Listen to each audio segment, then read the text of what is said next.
طيب بالله عليك، اول ما انت شفت الصوره دي حسيت مين اكتر حد متهان؟ المسلمين طبعا، احنا حسينا احنا اللي متهانين. ولكن المفاجاه ان التمثال ده اول ما اتعرض في اسبانيا مدريد، اول ما اتحط في المتحف، مين اللي اعترض ومين بقى اللي هاجموا الموضوع؟ اليهود. والله العظيم زي ما بقول لك كده، اليهود. ليه؟ خليك معايا للاخر وانا هقول لك. المهم بص للصوره دلوقتي بتركيز وفكر كده. تعرف توصفها بالانجلش؟ لو انا قلت لك اوصفها بالعربي هتعرف توصفها حلو قوي، بس تقدر توصفها بالانجلش؟ وقف الفيديو لمده دقيقه وحاول كده فكر مع نفسك. وقفت الفيديو وحاولت؟ طيب يلا تعالى بقى معايا دلوقتي، احنا هنحاول ان احنا نوصف الصوره دي هنا مع بعض. اول حاجه انا عايزه اقول ان الصوره دي عباره عن تمثال منحوت بيصور 3 رجاله، والثلاث رجاله دول كل واحد فيهم بيصور دين معين. ازاي نقولها بقى بالانجلش؟ اول حاجه هنقول this image depicts a sculpture that portrays 3 men representing different religions. تعالى بقى نبدا من الشخص اللي تحت خالص. بس قبل ما نبدا خليني اقول لك كلمه sculpture يعني تمثال منحوت. تاني بنقول عليه ايه؟ sculpture. تعالى بقى ننزل تحت، نوصف من تحت لفوق. يلا بينا. At the bottom, a man wearing a white robe is in a prayer position. شخص لابس عباية بيضة في وضعية الصلاة.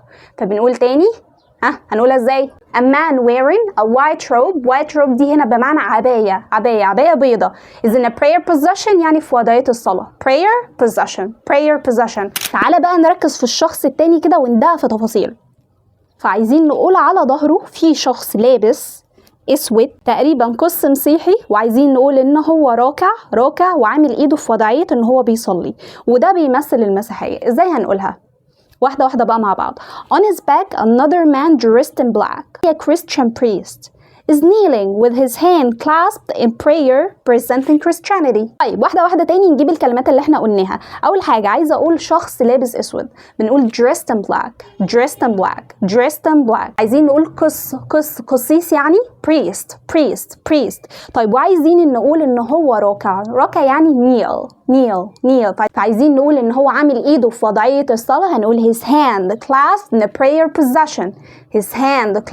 in a prayer position. وهو بيعبر عن المسيحية أو بيقدم المسيحية، اسمها representing Christianity. يلا بقى تعالى نشوف مين اللي فوق خالص. عايزين نقول إن فوق خالص في شخصية واقفة لابسة لبس يهودي، اللبس التقليدي بتاع اليهوديين، كمان ماسك في إيده كتاب بيقرأه. فهنقول ده إزاي بقى؟